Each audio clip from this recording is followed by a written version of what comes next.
সবাই তো ইন্ট্রো দেখেই বুঝতে পেরেছেন যে এটা কিসের ব্লগ ছিল। হ্যালো এভরিওয়ান, আসসালামু আলাইকুম, ইটস মি। এটাই ছিল কোরবানের একদম ফাইনাল দিন রাতে, যে আমরা একদম ফাইনালি গরু কেনার জন্য একদম সবাই মিলে বের হয়ে গেছি। সো আমি অনেকগুলো গরু দেখেছি, আমার অনেকগুলো পছন্দ হয়নি, আবার যেটা পছন্দ হয়েছে সেটা দামে মিলে নেই। ফাইনালি আমাদের উপরের তলার একটা আঙ্কেল ছিল, উনি খুবই কোঅপারেট ছিলেন আর উনি আমাদেরকে মিলাইয়া গরুটা কিনে দিয়েছেন। অ্যান্ড মাশাআল্লাহ আমাদের গরুটা খুবই সুন্দর হয়েছে। মদিনা তো ভয়, আমার তো পরীক্ষা চলতেছে, আমি কয়েকটা ইমোশনাল ভিডিও বানাইনি। সো ওই দিন রাতে আমরা একদম ঘুমাই নাই। আর আপনারা দেখে বিশ্বাসই করতে পারবেন একটা মেয়ে এত দারুণ করে গরু কিনছে। আমি বলছি যে এটাই সুন্দর হয়েছে, এটাই সুন্দর, আমি এটাই নিব। আর আমি আমার কোরবানটাকে সর্বোচ্চভাবে সবাই কোনোভাবে যাতে অবহেলিত না হয় সেভাবে আমি কোরবানের মাংস ডিস্ট্রিবিউট করবো। সো আমি আর মদিনা অনেক নেগোশিয়েট করে কথা বলছিলাম।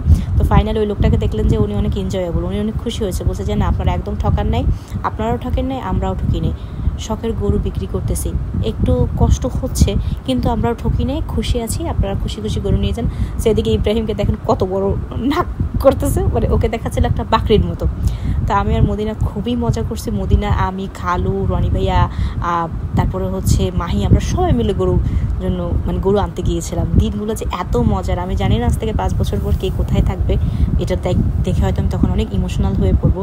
সো নেক্সট ইয়ারে ইনশাল্লাহ আমরা এর চেয়ে ভালো কিছু করার চেষ্টা করবো, সবাইকে সঠিকভাবে দেওয়ার ট্রাই করবো এইবারের মতো। তো দেখেন, আপনারাই দেখেন আমাদের গরুটা কত বড় ছিল মাশাল্লাহ। এখানে অনেকগুলো গরু ছিল। দুর্ঘটনা ছিল যে এখান থেকে একটা গরু চুরি হয়ে গেছিলো আমাদের ট্যারেস থেকে, না অন্য একটা ট্যারেস থেকে। সো আমি জানি না তাদের কোরবানটা কীভাবে গেল। তো এই যে সিসি ক্যামেরা দেখতে পাচ্ছেন, আমরা ফজর নামাজ থেকে স্টার্ট করেছিলাম সব কিছু। একদম ফজরের সময় উঠে পরে আমি সবার জন্য যারা যারা গরু কাটবে 8-9 জন, ওনাদের জন্য আমি সকালবেলা ঘুম থেকে উঠে ঘি দিয়ে আপনার সেমাই করে দিচ্ছিলাম।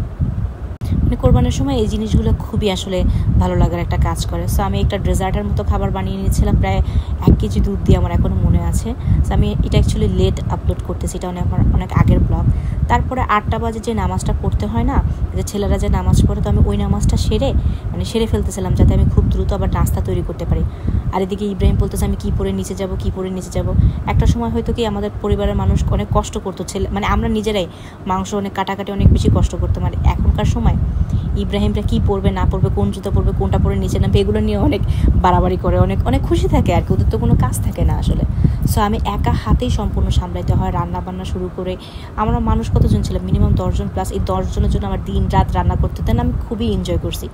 আমার কাছে খুবই ভালো লাগে সবাইকে সমানভাবে দেখা বা সবার সাথে একসাথে এনজয় করা। অ্যান্ড আমার ফ্যামিলিটা আসলে অনেক সুইট, আমরা খুবই মজা করি আমাদের পরিবারে। আর যখন আমরা সব বোন একসাথে ছিলাম, চাঁদনি আপু, বড় আপু, মিসবা আপু, মদিনা, মুন্নি, ওই সময় আরও বেশি এনজয় করতাম, কারণ বোন যত বেশি থাকবে এনজয়টা তত বেশি হয়। আমার সবচেয়ে কিউট হচ্ছে আমার রুমা আপু, ও খুবই কোঅপারেটিভ একটা পার্সন।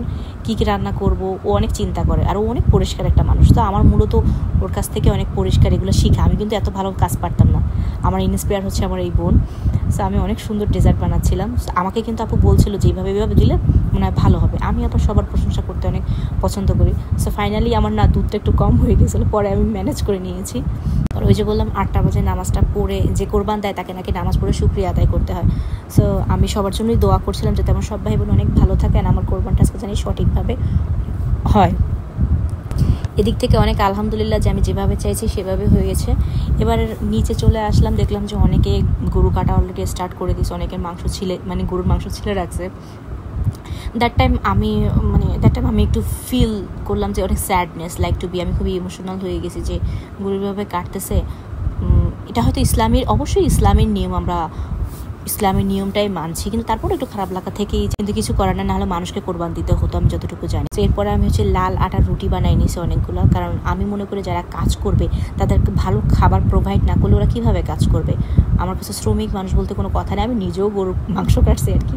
তো আমি এখানে অনেকগুলো রুটি বানিয়ে নিয়েছিলাম, আর ভাজি ছিল, আর ডেজার্ট তো ছিলই। এরপর একটা পর্ব চলে আসছে, ওরা সালামি, ভাই ওরা ঈদেও ছাড়ে না, কোরবানিও ছাড়ে না। তো আমি লাইন টু লাইন সবাইকে সালামি দিচ্ছিলাম। এই সময় নতুন টাকা পাইছি, এটা হচ্ছে আমাদের কলেজের টুকরা, আমাদের বাবু, আমাদের গুল্লু মুল্লু, ওকে আমি টাকা দিয়েছিলাম 20 টাকা। ও বলে যে না আমি অনেক টাকা দিব, ওরা আম্মু শিখাই দিছি। শি ওয়াজ সো হ্যাপি, তো ছেলে। সো আমি এবার মনে হয় কাকে দিচ্ছি, এটা চেহারাটা দেখি না, ও মদিনা হচ্ছে বড় বাটপার, হয়তো ছাড়বই না। মদিনা, মাহি সবাইকে টাকা দিচ্ছিলাম সালামি। We are very happy that time.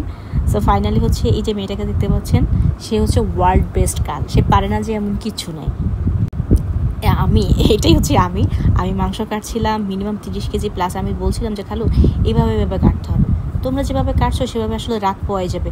And আমি এমনটাই মানে মাংসটা রাখার ট্রাই করছি এইভাবে যে মানুষ হয় না কোরবানের মাংস 5 কেজি আগে নিয়ে রান্না করে ফেলে যাতে মানুষজনকে খাওয়াতে পারে বা যারা কাজ করে।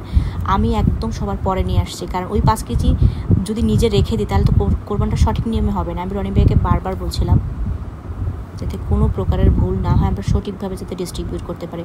আর মাশাআল্লাহ আমার ভাইটা হচ্ছে এমন একটা ভাই, সে একদম সঠিকভাবে ডিস্ট্রিবিউট করতে আমাকে হেল্প করছে যে এইভাবে করো। অ্যান্ড সো আলহামদুলিল্লাহ we are very happy and আমাদের distribute is too good. So bye everyone. ব্লগটা ভালো লাগলে like comment share and subscribe please.